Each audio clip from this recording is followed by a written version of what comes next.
The snow was coming down sideways. I could barely see the edge of the road through the whiteout, wipers fighting a losing battle against the ice. It was the kind of cold that burns before it numbs. And I kept thinking, if they're really out here, they don't have much time left. The call came in less than 20 minutes ago. An anonymous tip. 2 puppies in a box, left behind a dumpster near 7th and Morgan. Freezing. No movement. I almost didn't believe it. Who would do that in a storm like this? But I went, because sometimes the calls that sound impossible are the ones that matter most. When I pulled up to the alley, my headlights cut through the swirl of snow. I saw the dumpster first, then the shape, half buried, a cardboard box, soggy, buckling under the weight of frost. I jumped out, slammed the truck door, and ran. What I saw when I reached it will stay with me for the rest of my life. A tiny German Shepherd puppy, maybe 8 weeks old, stood inside the box. He was trembling so violently I thought he might collapse. Snow crusted along his back, ice clung to his whiskers, but he was still standing. Because underneath him, curled against the soaked cardboard, was his sister. She wasn't moving, and he wasn't leaving her. He stood there, on those wobbly legs, shielding her from the wind with his tiny body. His eyes met mine, and for a second, I swear, he didn't look like a puppy. He looked like a guardian. I knelt down fast, whispering, "It's okay, buddy. I've got you. You're safe." He didn't growl, didn't flinch. He just kept standing, until I gently reached in, wrapped my arms around both of them, and felt the warmth of his little chest pressed tight against her frozen fur. Only then did he let go. His legs gave out, his head dropped onto my shoulder. But his sister? She moved, just enough to press her nose into his neck. That's when I lost it. In the middle of a snowstorm, in the back of a frozen alley, 2 barely alive puppies clinging to each other like they'd known nothing else. And I knew right then this wasn't going to be just another rescue. This was something different. This was family. I ran back to the truck with them wrapped tight in my coat. I didn't have blankets, didn't have heat packs, just my body and everything I could give. I cranked the heat and held them close on the passenger seat, one arm around both, praying out loud they'd hang on. The little boy, already Cooper in my mind, was barely conscious, but still pressed against his sister like she was all that mattered. Her breathing was shallow, barely there. I rubbed their ears, their paws, anything to get circulation going. "Stay with me," I whispered. "You're almost there, I promise." I called Elise from the road, same vet who helped me with Ryder months ago. Her voice was calm but urgent. "Bring them in. I'll be ready." We made it in 20 minutes, maybe less. I carried them both into the clinic like they were made of glass. Elise took one look and shouted for heated fluids, warm towels, the works. No time for small talk. Cooper whimpered when we tried to separate them. Just a soft, desperate sound like, "Please don't." So we didn't. We kept them together on the same table, tucked side by side under layers of fleece. "Pulse is slow," Elise said, pressing her fingers to the little girl's paw. "She's colder than he is." "Because he was covering her," I murmured. Elise glanced at me, then back at the puppies. "He kept her alive."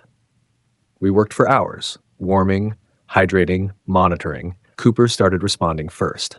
Eyes opened, tiny ears flicked. He drank a little from a syringe, never once taking his eyes off Bella. That's what I named her. Bella. It just came to me. She was slower to come around, but every time she stirred, it was to nuzzle into Cooper's side. And every time she did, he'd press closer as if saying, "I'm still here." That night, I refused to leave.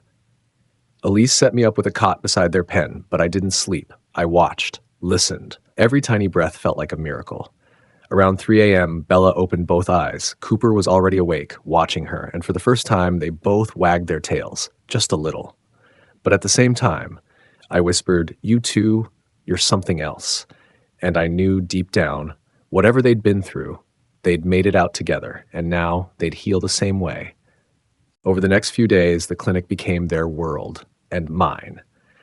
I stopped going home, slept beside their kennel, ate vending machine granola bars.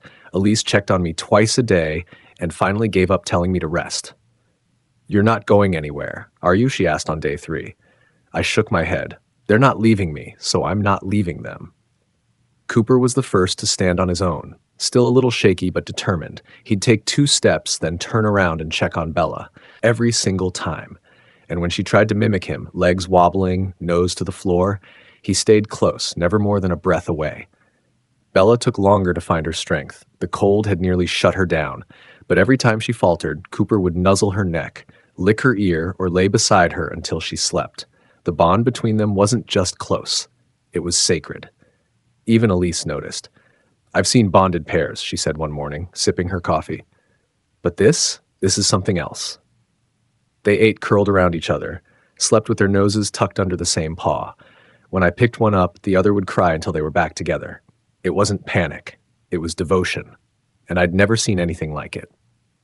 We started physical therapy on day 5. Gentle massages, short walks in the hallway. Bella was hesitant, nervous about the world. But Cooper, he was fearless. Every step he took for her. Sometimes I'd catch him pausing at a corner, waiting patiently while Bella sniffed or struggled with her balance. He didn't rush her. He didn't move on. He just waited. And in those quiet moments, I saw something I hadn't felt since Max, my old shepherd who passed almost a year ago. I saw love, not the kind we talk about casually, the real kind, the raw kind, the kind that sits with you in the cold and says, "If you're going down, I'm going with you." I was supposed to be the one saving them. But the more time I spent by their side, the more I felt like they were saving me too. On the 7th day, I brought them home. It wasn't supposed to be permanent. Just a foster setup, I told myself. A warm place to rest, recover, and reset. But deep down, I already knew the truth. I think they did too. The moment we stepped through the front door, Cooper trotted in like he'd been there 100 times. Bella stayed close behind him, her little nose twitching at every new smell. They explored slowly, one step at a time, like the house was too big for their tiny bodies, but perfect for their bond. I had Max's old bed in the corner. It had sat empty for almost a year. I couldn't bring myself to pack it away. And now, watching Cooper curl into it like it was made for him, I realized why I never could. Bella crawled in beside him, tucked her head under his chin, and they both exhaled at the same time, like they'd finally landed. That night, I sat on the floor and just watched them sleep. The fire crackled in the background. Snow tapped against the window, and for the first time in a long time, the house felt full. I whispered, "You're home, you two, as long as you want it." The next morning, the world outside was buried in snow. Streets were still closed, power lines down across the city, but inside there was warmth, soft tails wagging, tiny paws sliding across the floor. Cooper had found a tennis ball under the couch and proudly paraded it around like he'd discovered treasure. Bella just followed him like she always did, eyes bright and curious. Over the next few weeks, they grew fast. Bella gained weight. Her eyes sparkled again. She started running, not just walking, ears flopping with each bounce. And Cooper, he never stopped watching her, letting her lead sometimes, blocking her path gently when she got too close to the stairs. They were a team, always. Every time someone asked if they were up for adoption, I couldn't answer. My throat tightened, my chest pulled, and I realized I didn't just rescue them. They rescued me right back, and now I wasn't about to let them go. A month later, I found myself watching them from the kitchen. Cooper stretched out on the rug, Bella curled into his side, both asleep in the sunlight like two halves of one heartbeat. I stood there, coffee in hand, overwhelmed by something I hadn't felt in years. Peace. After Max passed, I didn't think I'd feel it again. I'd told myself one dog was enough, one heartbreak, one goodbye. But Cooper and Bella didn't just open the door I'd closed.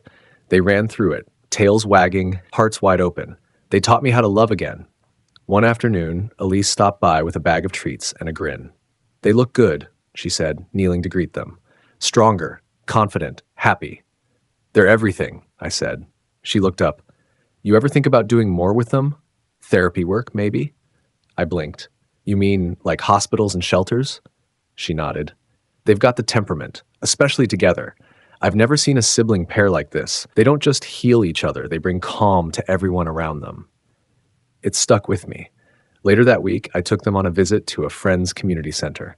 She ran a weekly group for children who'd experienced trauma, loss, abuse, abandonment. I didn't plan to stay long, just thought we'd stop by, say hello. But the moment Cooper and Bella entered the room, everything changed. The kids, 10 of them, quiet and guarded, lit up. Cooper walked straight to the boy sitting farthest from the group, sat down beside him, and leaned in just enough to say, "I see you." Bella followed, curling next to a girl who hadn't smiled all day, resting her chin on the girl's knee like it was the most natural thing in the world. The silence broke. The kids started talking, laughing, reaching out, and Cooper and Bella didn't move, just stayed, breathing slow, holding space. Afterward, the counselor pulled me aside. "Can they come back?" she asked. "Some of these kids haven't opened up in weeks, but today, they smiled." I looked down at my pups, my family, and I knew this was their gift, not just survival, but healing, connection, hope, and they were just getting started. We started visiting the center every week. Cooper and Bella had their routine down by the third visit. They'd wait at the entrance for the kids to come in, tails wagging, slow and steady, like they already knew who needed them most that day. No training, no commands, just instinct and heart. There was one boy, Lucas, who never spoke. He'd been through more than a child ever should, and the staff warned me not to expect much. But Cooper had other plans. He walked straight to Lucas that day, sat beside him, didn't nudge, didn't paw, just stayed. After 10 minutes, Lucas reached out, brushed his hand along Cooper's ear. Cooper leaned in and sighed. The next week, Lucas whispered, "Hi." The week after that, he asked if Cooper could sit in his lap. By the fourth visit, Lucas was telling Cooper everything. Things he hadn't shared with anyone, about his nightmares, about missing his sister, about how silence had started to feel safer than words. Cooper never interrupted. He just listened. Bella had her own magic. She gravitated toward the girls who cried quietly, the ones who flinched at sudden sounds. She'd crawl right into their arms, let them bury their faces in her fur, and somehow melt their fear into something softer. She didn't fix everything, but she reminded them they weren't alone. At home, their bond grew even deeper. I'd wake up to find them wrapped around each other like vines. Bella was smaller, but bold now, confident. Cooper still watched her like a proud big brother. Every tail wag was synced, every nap shared. They'd gone from barely surviving in a snowstorm to becoming the warmest thing in every room they entered. And me, I'd stopped calling it fostering a long time ago. They were mine, completely, no question. But more than that, they belonged to the world now, to kids like Lucas, to the brokenhearted, to anyone who needed proof that love, real love, never gives up, even in the coldest of storms. One Friday afternoon, we were invited to a grief support group for siblings who had lost parents. It was a quiet room, low voices, soft tissues being passed between small hands. The kind of space where silence said more than words ever could. I wasn't sure if Cooper and Bella would be enough. Some pain runs so deep, it feels like nothing can reach it. But the moment we walked in, I saw two kids sitting side by side, their backs straight, hands folded tight, a brother and a sister. They looked so much like Cooper and Bella that it stopped me cold. I don't know what those kids had been through, but the weight on their shoulders, you could feel it in the air. That kind of grief makes children grow up too fast. Bella approached the girl, gently, carefully, and curled up at her feet without asking for anything in return. Cooper walked to the boy and did something I hadn't seen before. He laid down facing him, not beside him, facing him, eye to eye, like he was saying, "I'm here. I know what it's like to have to be strong." The boy blinked fast. His lips trembled. And then, without a word, he reached forward, wrapped his arms around Cooper's neck, and cried into his fur. I felt something shift in the room. It wasn't just a visit. It was a moment. A memory those kids would carry for the rest of their lives. A moment when they didn't have to explain their pain. When someone just understood. Later, the counselor told me, they haven't spoken to each other in days, but today they left holding hands. I looked over at Cooper and Bella, curled into one another on the floor like always. Peaceful, unshaken, whole. And I thought, this is why they survived. Not just to be safe, not just to heal, but to show others that family isn't just blood. It's love that holds on when everything else falls away. Weeks passed. The snow melted. Spring crept in like a soft apology for all that winter had taken. Cooper and Bella were no longer the trembling puppies I'd pulled from that box. They were strong now, healthy, alert, eyes full of knowing. Not just about each other, but about people too. The kind of knowing you only get from surviving something you weren't supposed to. We had a routine. Mornings at the park, afternoons at the center. Evenings curled up together on the living room rug, as if we'd all finally found the rhythm we'd been chasing for years. But it wasn't just structure, it was purpose. Everywhere they went, people smiled. Strangers asked their names. Kids called them the heart dogs. One woman stopped us outside a store and said, "They remind me of my brother. He protected me like that." She crouched and kissed Bella's head. "You two are teaching the world how to love." One night, I sat watching them sleep by the fireplace. The light danced across their fur, golden and warm, and I thought about that first night in the storm. The cardboard box, the frostbite, the silence. I whispered, "You were willing to freeze for each other, and now you're helping others thaw." They didn't stir, but Cooper's tail thumped once, just once, as if to say, "Yeah, we remember." That weekend, the center hosted a small event, Family Day. It was meant for kids who'd lost the idea of family, for them to redefine it, rebuild it, feel it again, even if just for a few hours. Cooper and Bella were the guests of honor. They wore little scarves, sat patiently for hours while dozens of children hugged them, cried on them, told them secrets they couldn't tell grown-ups. They didn't flinch. They didn't move. They held space for every single child like it was sacred. And when it was over, I caught Cooper and Bella lying side by side under the banner that read, "Family is who stays." The world had tried to freeze them out, but they didn't just survive. They became warmth itself. One evening, as the sun dipped low behind the rooftops and painted the sky with soft amber light, I took Cooper and Bella on a quiet walk through the neighborhood. They moved in rhythm, side by side, like always.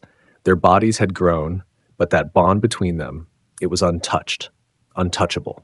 The same invisible thread that had kept them alive in that storm still connected them, stronger than ever.